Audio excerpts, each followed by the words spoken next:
শুধু একজন হজযাত্রীকে বিমানে না তোলার কারণে আল্লাহ অলৌকিকভাবে আকাশ থেকে 2 বার বিমান ফেরত পাঠাইছে। ঘটনাটা মাত্র 2 দিন আগের। আপনারা অনেকেই পত্র পত্রিকায় দেখেছেন। লিবিয়ার একজন মুসলিম যুবক তিনি এই চলতি বছরে হজ করার জন্য সৌদির উদ্দেশ্যে রওনা হয়েছিলেন। উনি যখন ইমিগ্রেশন পাস করে, বোর্ডিং পাস করে যখন তিনি চলে আসছেন বিমানে উঠবেন, সর্বশেষ যাত্রী তিনি বিমানে ওঠার জন্য, উনি যখন উঠবেন তখন সিকিউরিটি গার্ড তাকে বলছেন যে আপনার পাসপোর্ট জনিত সিকিউরিটি ইস্যু রয়েছে, এর কারণে আপনি বিমানে উঠতে পারবেন না, আপনার হজে যাওয়া হবে না। উনি বলছেন যে আমাকে যখন বাধা দিল আমার মধ্যে কোনো হতাশা কাজ করতেছিল না, কারণ আমার মধ্যে প্রবল ইচ্ছা আর আগ্রহ ছিল যে আল্লাহ অবশ্যই আমাকে মক্কায় নিয়ে যাবে, আমাকে হজ করার জন্য নিয়ে যাবে। সিকিউরিটি গার্ডের আমাকে সান্ত্বনা দিতে লাগলেন, দেখেন যে আপনার সমস্যার কারণে আপনি যেতে পারবেন না, আল্লাহ বাঁচায় রাখলে আপনি আপনার সামনে বার যাবেন। তো উনি বলছেন দেখেন আমি হজ করার জন্য নিয়ত করেছি এবং বাসা থেকে বের হয়ে আসছি, নিয়ত করার দায়িত্ব আমার আর নিয়ে যাওয়ার দায়িত্ব আল্লাহ পাকের, অতএব আমি যেহেতু এখান পর্যন্ত চলে আসছি, আপনারা বিশ্বাস করেন এই বিমান যাবে না, আমাকে না নিয়ে এই বিমান যাবে না। উনি কথাটা বলতে বলতে বিমান স্টার্ট হয়ে গেছে, দরজা বন্ধ করে দিয়ে চলে গেছে।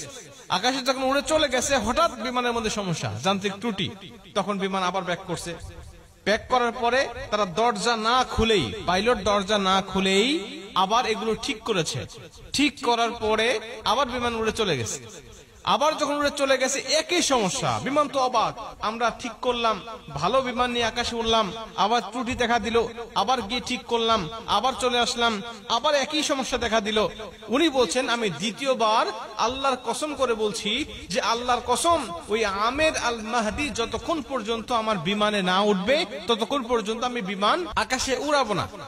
উনি কসম করে এখানে নিয়ে আসছেন, নিয়ে এসে বলছেন যে আপনি বিমানে ওঠেন, এবং আপনাকে না নিয়ে যাওয়ার কারণে আল্লাহ অলৌকিক ভাবে আমার বিমানের মধ্যে 2 বার একই সমস্যা দিয়েছে, যে সমস্যার সমাধান আমরা করেছি, কিন্তু আপনাকে না নিয়ে গেলেই সমস্যা আবার নতুন করে সৃষ্টি হচ্ছে।